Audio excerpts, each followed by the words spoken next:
Hello.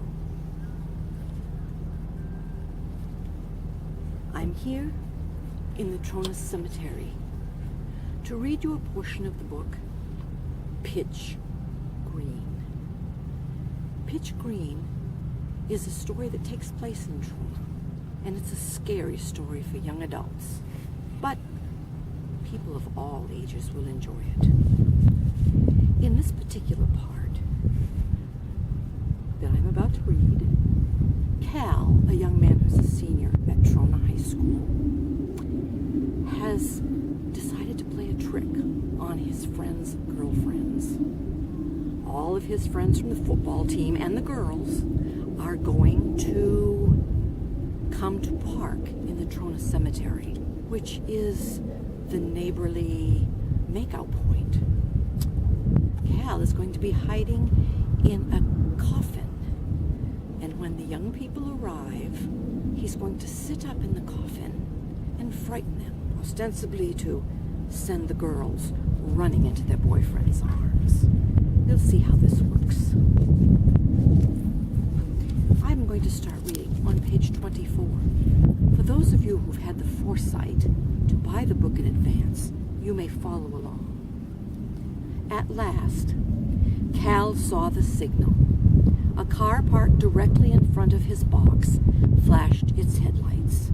The light cut into his cramped prison through a crack in the lid like a shining blade with dust particles floating through it. It shone for an instant and was gone. All the cars in place, the guys waited to draw attention to the casket as Cal opened it.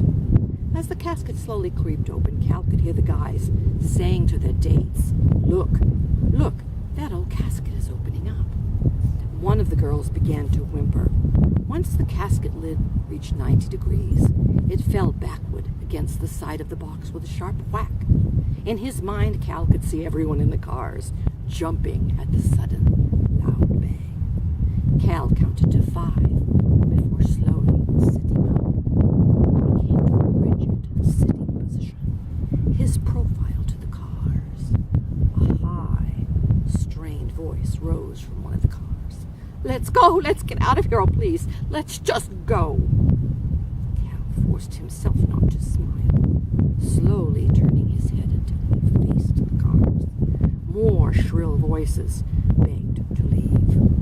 At that moment, a car in front of him turned his lights on, and Cal raised his arms, holding his red-painted fingers in a claw-like position. He opened his mouth in a loud moan, letting some bright red gummy bear juice dribble through his lips like blood. Blood. Blood. I like blood.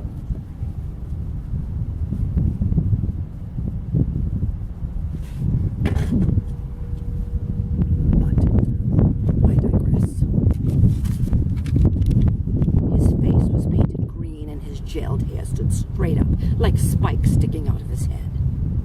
Other voices now pleaded to go. Even though everyone knew it was Cal, he looked so terrifying, like he was really dead. The demands to leave were becoming more earnest. A car roared to life with an abrupt screech of the starter.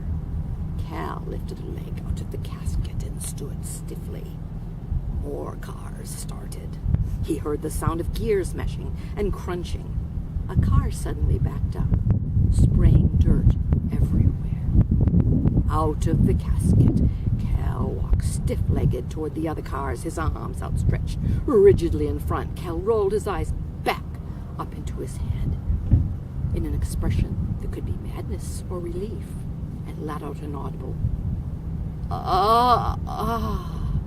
releasing his demons at last. The girls were crying. One pounded on her boyfriend's arm, yelling, "Let's go, let's go, let's go!" Cal knew the guys were pleased with the results.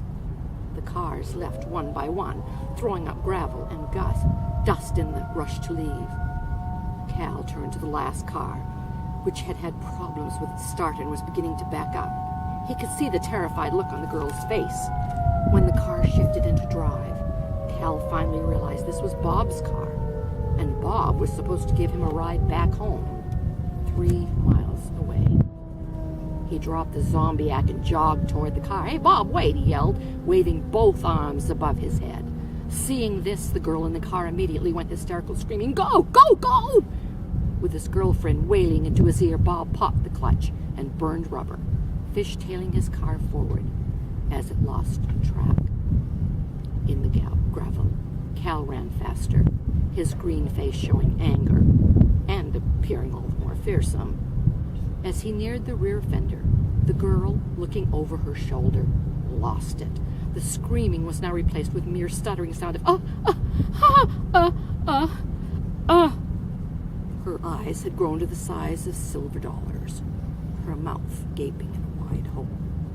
The car finally caught purchase, lurched forward and screeched out of the graveyard. Cal ran a few steps after it, then stopped to watch the taillights disappear down the road. I want everyone to be sure and get a copy of Pitch Green. I think someone is coming for me, so I'm going to leave rather quickly. It's written by the Brothers Washburn. I like that it's written by brothers, because we all know that blood is thicker than water. No, Igor, you can't have my copy. Your place is a mess. Get your own.